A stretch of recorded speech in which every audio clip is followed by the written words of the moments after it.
साथियों बहुत बहुत स्वागत और अभिनंदन है। साथियों प्रैक्टिस सेट के साथ यहाँ पे हम फिर उपस्थित हैं। आप लोग अपनी तैयारी को अच्छे से कर रहे होंगे इस आशा के साथ यहाँ पे पहला प्रश्न लेते हैं कि निम्नलिखित में से कौन सा शब्द वर्तनी की दृष्टि से शुद्ध है। तो यहाँ पे आपका आंसर हो जाएगा कौन सा, यहाँ पे हो जाता है आशीर्वाद। यहाँ पे सी आंसर आपका हो जाएगा बिल्कुल ही सही। अगला यहाँ पे है उत्तर प्रदेश सरकार द्वारा वर्ष 1947 में गठित देवनागरी लिपि समिति के अध्यक्ष थे। यहाँ पे कौन अध्यक्ष थे इसके बारे में यहाँ पे बताना है। तो डॉक्टर धीरेन्द्र शर्मा है, संपूर्णानंद है, आचार्य नरेंद्र देव हैं, इनमें से कोई नहीं। आंसर आपका जो सही हो जाएगा वो यहाँ पे कौन सा, सी आंसर आचार्य नरेंद्र देव यहाँ पे हो जाएगा। अगला प्रश्न है यहाँ पे जुगुप्सा स्थायी भाव होता है किसका, वीर रस का, रौद्र रस का, या फिर अद्भुत रस का, या फिर विभत्स का। यहाँ पे जो आपका आंसर सही हो जाएगा वो यहाँ पे हो जाएगा कौन सा, डी आंसर हो जाएगा आपका बिल्कुल ही सही। अवहट्ट भाषा से तात्पर्य है ग्रामीण अपभ्रंश, परिनिष्ठित अपभ्रंश, प्राकृत, ग्रामीण प्राकृत अपभ्रंश या फिर परिनिष्ठित प्रकृत। तो यहाँ पे जो आपका आंसर सही हो जाएगा वो यहाँ पे हो जाएगा परिनिष्ठित अपभ्रंश। यहाँ पे अवहट्ट भाषा से तात्पर्य हो जाता है कौन सा, परिनिष्ठित अपभ्रंश। अगला प्रश्न है कि अनंत शब्द का सही संधि विच्छेद क्या हो जाएगा। यहाँ पे आपका आंसर सही हो जाता है, अन प्लस अंत लगा है इसलिए यहाँ पे ये जो आंसर है आपका सही हो जाएगा। खड़ी बोली हिंदी का प्रथम महाकाव्य कौन सा है। तो खड़ी बोली का यहाँ पे पूछा जा रहा है, आंसर आप लोग यहाँ पे बताएं कौन सा सही हो जाएगा। तो यहाँ पे जब भी हिंदी और उसमें खड़ी बोली का जब आ जाता है नाम तो सबसे पहले यहाँ पे प्रिय प्रवास जो है ये अयोध्या उपाध्याय हरिऔध जी का ये यहाँ पे सही हो जाएगा। यहाँ पे प्रश्न है अगला कि निम्नलिखित में से कौन सा शब्द हवा का पर्यायवाची नहीं है। तो हवा का जो पर्यायवाची नहीं है वो यहाँ पे कौन सा हो जाएगा, बी आंसर हो जाएगा कि ये यहाँ पे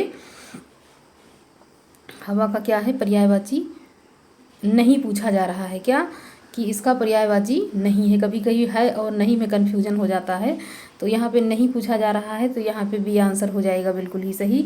मूक का विलोम शब्द क्या होगा, मूक का अमूक, सूक, वाचाल, हुक, या यहाँ पे आंसर वाचाल हो जाएगा बिल्कुल सही आंसर।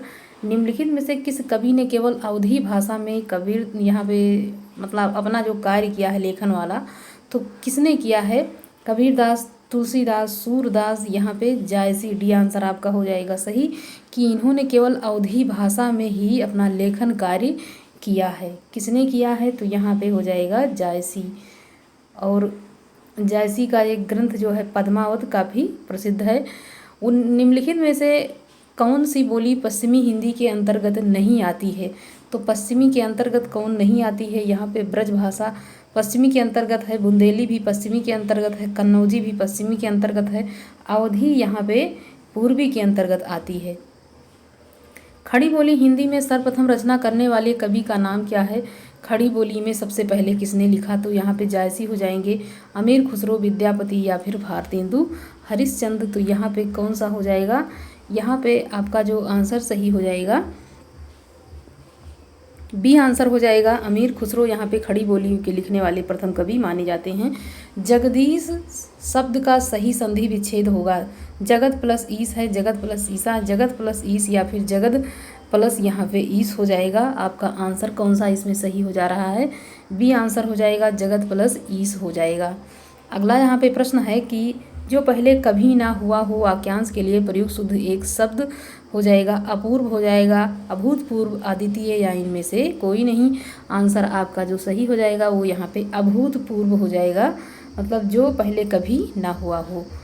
रसों के संचारी भावों की कुल संख्या कितनी है, यहाँ पे 33 है, 23 है, 27 है या फिर 37 है। तो यहाँ पे जो रसों की संख्या है ये पूरा यहाँ पे 33 हो जाता है। अगला यहाँ पे प्रश्न है कि पितृ शब्द के प्रथमा बहुवचन का रूप क्या हो जाएगा। तो पितृ हो जाएगा, पितरा हो जाएगा, पितरा या फिर पितारह। तो यहाँ पे जो आपका आंसर हो जाएगा बिल्कुल सही वो ये हो जाता है पितरा, यहाँ पे हो जाएगा क्या हो जाएगा, पितरा यहाँ पे आपका सही आंसर हो जाएगा। नीलोत्पल शब्द में समास है, तो अव्ययी भाव है, तत्पुरुष है, कर्मधारय है या बहुव्रीहि है। यहाँ पे जो आपका आंसर सही हो जाएगा वो यहाँ पे सी आंसर हो जाएगा, कर्मधारय यहाँ पे हो जाएगा। क्या हो जाएगा, कर्मधारय यहाँ पे आपका सही हो जाएगा। मात्रिक विषम छंद जो है संयुक्त जो छंद है मात्रिक है विषम संयुक्त छंद कौन सा है? छप्पय है, कुंडलियाँ है, हरिगीतिका या फिर सोरठा। तो यहाँ पे जो आंसर हो जाएगा वो यहाँ पे हो जाता है कुंडलियाँ है। ये विषम और संयुक्त छंद के अंतर्गत आता है कुंडलियाँ। अन्नों को पचाने वाले को यहाँ जो अन्न पचाता है उसके लिए एक शब्द क्या हो जाएगा? जठराग्नि, बड़वाग्नि, दावाग्नि, दावानल। तो यहाँ पे जो आपका आंसर सही हो जाता है ए यहाँ पे हो जाएगा कि दावाग्नि यहाँ पे आंसर आपका सही हो जाता है। अगला यहाँ पे प्रश्न है कि सरस्वती पत्रिका के संपादक हैं। तो यहाँ पे संपादक पूछा जा रहा है। महावीर प्रसाद द्विवेदी हैं, हजारी प्रसाद द्विवेदी, गणेशंकर विद्यार्थी या इनमें से कोई नहीं। सरस्वती पत्रिका के जो संपादक हो जाते हैं वो यहाँ पे महावीर प्रसाद द्विवेदी जी हो जाते हैं। जननी तू जननी भई विधि सन कछु न बसाओ में कौन सा अलंकार है? जननी तू जननी भई विधि सन कछु न बसाओ में यहाँ पे छेकानुप्रास है, वृत्यानुप्रास, लटानुप्रास या फिर इनमें से कोई नहीं। जो आपका यहाँ पे आंसर हो जाएगा सही वो हो जाता है सी। इसमें जो है लाटा अनुप्रास यहाँ पे हो गया है। 2 बार ये शब्द देखने को मिल रहा है। यहाँ पे लाटा अनुप्रास हो जाएगा। धनंजय में समास है, तत्पुरुष है, कर्मधारय है, बहुव्रीहि है या फिर अव्ययी है। तो यहाँ पे आपका आंसर जो सही हो जाएगा वो कौन सा हो जाता है? सी आंसर हो जाएगा बिल्कुल ही सही यहाँ पे धनंजय में। अगला प्रश्न है कि मोर का पर्यायवाची इनमें से क्या है? यहाँ पे कलापी है या फिर तड़ित है, विशिख है या फिर विलक्षण है। तो मोर का इनमें से क्या है? तो मोर का यहाँ पे कलापी ए आंसर आपका सही हो जाता है। अगला प्रश्न है इसमें से कि किस युक्ति से समर्थित की गई इस बात में कौन सा अलंकार होता है? व्यतिरेक होता है, प्रतिवस्तुतमा हो जाता है, दृष्टांत या फिर काव्यलिंगी। तो यहाँ पे जो आपका आंसर सही हो जाएगा वो डी आंसर हो जाएगा, काव्यलिंगी यहाँ पे हो जाता है। अगला है उत्तर रामचरितम का प्रधान रस क्या होता है? तो उत्तर रामचरितम का ये यहाँ पे करुण है, श्रृंगार है, वीर है या फिर शांत है। तो यहाँ पे करुण रस हो जाता है उत्तर रामचरितम में। अगला यहाँ पे प्रश्न है कि कारतूस किस भाषा का शब्द है? काफ़ी महत्वपूर्ण प्रश्न है। इस प्रकार के शब्द मतलब कि एग्जाम में 2 प्रश्न आपको यहाँ से देखने को मिलेंगे। तो शब्दों को मतलब कहाँ की भाषा है ये पढ़ना जो है आप लोग जारी रखें, क्योंकि यहाँ से प्रश्न आता है, कन्फ्यूजन वहाँ पे बहुत होता है एग्जाम में। तो यहाँ पे जो आपका कारतूस शब्द है ये कहाँ से है? ये फ्रेंच भाषा से है। कहाँ से है? तो फ्रेंच से। कारतूस फ्रेंच से यहाँ पे हो जाएगा। भारत में हिंदी को संविधान की किस धारा के अंतर्गत राजभाषा घोषित किया गया है? तो धारा 343, धारा 343 यहाँ पे 1, यहाँ पे 2, यहाँ पे धारा 333 या फिर यहाँ पे 34। कौन सी धारा यहाँ पे हो जाएगा आपका सही आंसर? तो यहाँ पे ए आंसर हो जाएगा आपका धारा 343 ए में यहाँ पे 1 में यहाँ पे हो जाएगा। यदि ई और बड़ी ई, छोटा ऊ, बड़ा ऊ, री के बाद कोई भिन्न स्वर आए और इस तरह से परिवर्तन क्रमशः या व रा में हो तो इनमें से कौन सी संधि यहाँ पे हो जाएगी? तो जब या व रा और ला में, या व रा ला में जब बदलता है तो यहाँ पे एक ही संधि हो जाती है, वो हो जाती है कौन सी?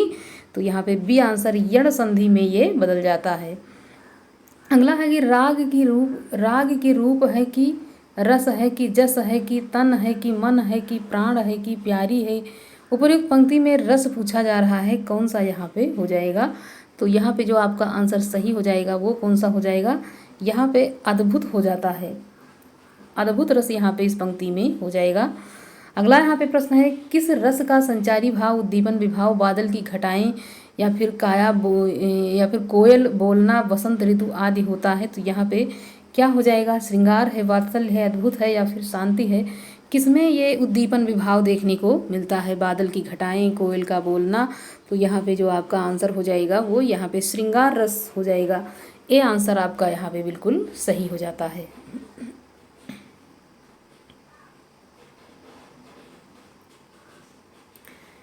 शोभित कर नवनीत लिए घुटरन चलत रेणु तनु मंडित मुख दध लेप किए। काफ़ी सुंदर पंक्ति है ये।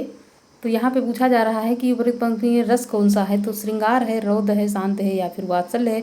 रस यहाँ पे देखते ही, पंक्ति को पढ़ने से ही अंदाजा लग सकता है कि यहाँ पे कौन सा रस है। यहाँ पे वात्सल्य रस हो जाएगा। कौन सा रस हो जाएगा? वात्सल्य रस। यहाँ पे डी आंसर आपका हो जाएगा बिल्कुल ही सही। मुख रूपी चांद पर राहु की धोखा खा गया, मतलब मुख रूपी जो चांद पर राहु भी धोखा खा गया पंक्ति में अलंकार है तो यहाँ पे हो जाएगा श्लेष है, वक्रोक्ति है, उपमा है या फिर रूपक है। यहाँ पे जो आपका आंसर सही होने वाला है वो कौन सा हो जाएगा, डी हो जाएगा। यहाँ पे रूपक अलंकार हो जाता है।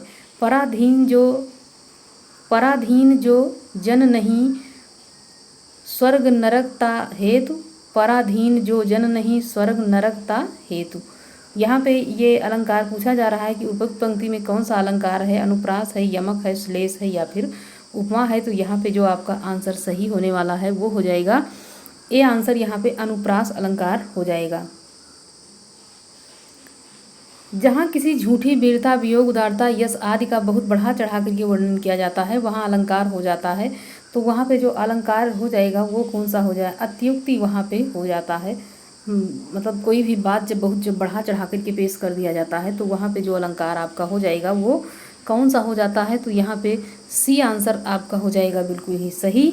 ये अगला यहाँ पे है मात्रिक अर्ध समजाति का छंद क्या हो जाता है, रोला है, दोहा है, चौपाई है या फिर कुंडलियाँ हैं। तो यहाँ पे आपका जो आंसर सही हो जाएगा वो बी हो जाता है, दोहा यहाँ पे हो जाएगा। चौपाई के प्रत्येक चरण में मात्राएं होती हैं, कितनी मात्राएं होती हैं चौपाई के चरण में, 11, 13, 16 या फिर 15। तो यहाँ पे 16 मात्राएं हो जाती हैं चौपाई के अंतर्गत। भगवद गीता का संधि विच्छेद यहाँ पे पूछा जा रहा है कि कौन सा हो जाएगा। तो यहाँ पे जो आपका आंसर सही हो जाता है वो हो जाएगा भागवत प्लस यहाँ पे गीता, सी आंसर आपका यहाँ पे हो जाएगा बिल्कुल सही, सी आंसर। मनोरम का संधि विच्छेद क्या हो जाएगा, मन प्लस ओरम, मन प्लस रम, मनो प्लस रम या मनः प्लस रम। तो यहाँ पे जो आंसर आपका हो जाएगा सही वो डी आंसर, मनः प्लस रम, यहाँ पे डी आंसर आपका हो जाता है यहाँ पे सही। जानवर जंगल में घास चर रहे हैं में जानवर शब्द क्या है, यहाँ विशेषण है कि संज्ञा है कि सर्वनाम है कि क्रिया है कि यहाँ पे क्रिया विशेषण है। तो यहाँ पे आप बताएं कि यहाँ पे क्या हो जाएगा, यहाँ पे संज्ञा हो जाता है, जानवर क्या हो जाएंगे, संज्ञा, बी आंसर आपका बिल्कुल ही सही। यह काम मैं आप ही कर लूँगा पंक्ति में आप क्या है। तो यहाँ पे संबंधवाचक सर्वनाम है, निजवाचक सर्वनाम है, निश्चयवाचक सर्वनाम है, पुरुषवाचक सर्वनाम है। यहाँ पे आप जो है यहाँ पे क्या हो जाएगा, ये यहाँ पे पूछा जा रहा है। तो बी आंसर हो जाएगा, निजवाचक सर्वनाम के अंतर्गत आता है। और जो ये सर्वनाम है ये टॉपिक आप बहुत अच्छे से पढ़ना क्योंकि थोड़ा डीपली पूछा जाता है प्रश्न, और उसमें जो है वो थोड़ा सा बहुत अच्छे से उसको तैयार करना। यहाँ पे जो हम प्रैक्टिस सेट करवा रहे हैं उनमें 2 प्रश्न या 3 प्रश्न आप यहाँ पे देख पा रहे होंगे। हर प्रैक्टिस सेट में यहाँ पे सर्वनाम को दिया गया है और इसी प्रकार के सर्वनाम वहाँ पे पूछे जाते हैं कि क्या है। यहाँ पे मैंने एक वीडियो बनाई है सर्वनाम के ऊपर, वो आप लोगों के एग्ज़ाम के लिए काफ़ी मतलब हेल्पफुल साबित होने वाली है, उसको आप ज़रूर देख करके जाएं क्योंकि बिल्कुल वैसे ही प्रश्न पूछे जा रहे हैं जिस प्रकार से मैंने वहाँ पे बनाया है। हिंदी भाषा की बोलियों के वर्गीकरण के आधार पर छत्तीसगढ़ी बोली है, पूर्वी हिंदी है, पश्चिमी हिंदी है, पहाड़ी हिंदी है या राजस्थानी हिंदी है। तो जो छत्तीसगढ़ी है वो किसके अंतर्गत आती है, ये पूर्वी हिंदी के अंतर्गत छत्तीसगढ़ी को यहाँ पे रखा गया है। अगला यहाँ पे प्रश्न है, श्रृंगार रस का अस्थाई भाव है। तो श्रृंगार रस का जो अस्थाई भाव होता है वो क्या होता है, रति होता है, हास, शोक या निर्वेद। तो यहाँ श्रृंगार रस जब पूछा जाए तब वहाँ पे रति हो जाता है इसका अस्थाई भाव। अंतरिक्ष का सही पर्यायवाची युग्म क्या हो जाएगा, पृथ्वी, आकाश, सुरसरी, बादल, सुरभ, सिद्धत पथ या फिर अनंत गगन। यहाँ पे जो आपका आंसर हो जाएगा वो डी हो जाता है, अनंत भी हो जाता है और गगन भी इसका पर्यायवाची हो जाता है। अम्बुज का पर्यायवाची युग्म क्या हो जाएगा, कमल हो जाएगा, तोयज हो जाएगा, कमल या ब्रह्मा, कमला, ब्रह्मा या ब्रज, वेद या फिर मीन और जलकुंभी।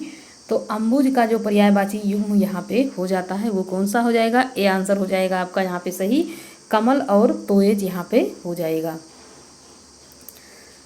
खल का पर्यायवाची युग्म क्या है, विश्वासघाती, निर्लज, नीच, दुर्जन, दुष्ट, धोखेबाज, खली और खरल। तो यहाँ पे आपका जो आंसर सही हो जाएगा वो कौन सा हो जाता है, यहाँ पे बी आंसर हो जाएगा बिल्कुल सही, नीच और दुर्जन हो जाता है खल का पर्यायवाची। रात का पर्यायवाची नहीं है, हाँ नहीं पूछा जा रहा है, यहाँ पे नहीं पूछा जा रहा है कि इसका पर्यायवाची नहीं है किसका, रात का। पारिजात हो जाएगा, रजनी है, निशा है या फिर रात्रि है। तो यहाँ पे जो आपका आंसर सही होने वाला है वो कौन सा हो जाएगा? यहाँ पे हो जाता है ए, पारिजात नहीं है। अगला है यहाँ पे कनक, कनक से सौगुनी मादकता अधिकाय में कौन सा अलंकार हो जाएगा? यमक है, अनुप्रास है, श्लेष है या फिर इनमें से कोई नहीं। कौन सा आंसर आपका यहाँ पे सही हो जाएगा? तो यहाँ पे ए आंसर हो जाएगा, यमक अलंकार यहाँ पे हो जाएगा। संविधान के अनुच्छेद 351 में किस विषय का वर्णन है? संघ की राजभाषा का, उच्चतम न्यायालय की भाषा का, पत्राचार की भाषा या हिंदी भाषा के विकास से संबंधित निर्देश।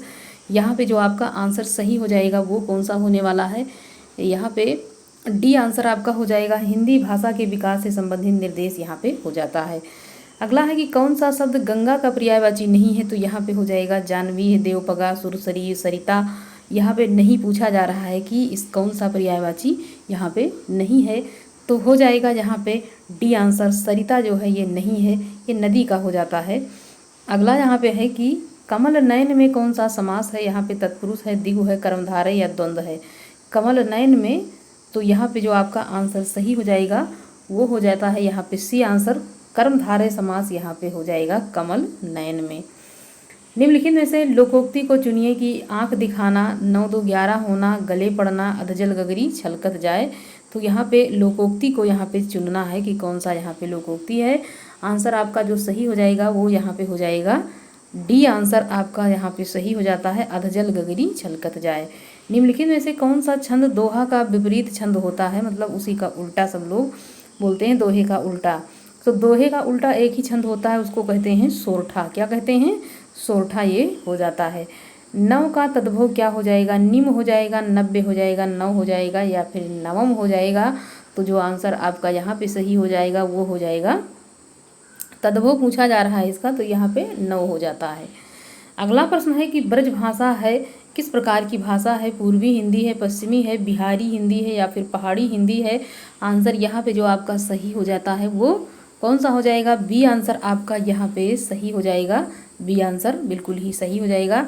साथियों, अपनी तैयारी को और अच्छे से और मजबूती के मतलब प्रदान करने के लिए इस चैनल से आपको जुड़ना होगा, क्योंकि जो आपको पढ़ाने का ये बीड़ा है मैंने उठाया है, हो सकता है कि आपको हमारे माध्यम से थोड़ा बहुत ज्ञान हो और आप अपनी परीक्षा में सफल हो पाएँ।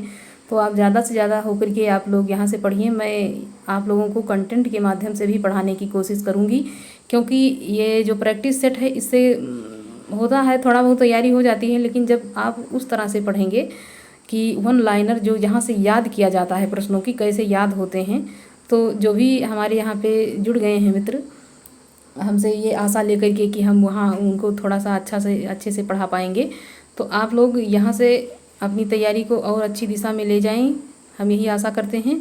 और ज़्यादा से ज़्यादा आप लोग यहाँ से जुड़िए और मैं थोड़ा और अच्छा यहाँ से पढ़ाने का प्रयास आप लोगों के लिए करूँगी। धन्यवाद।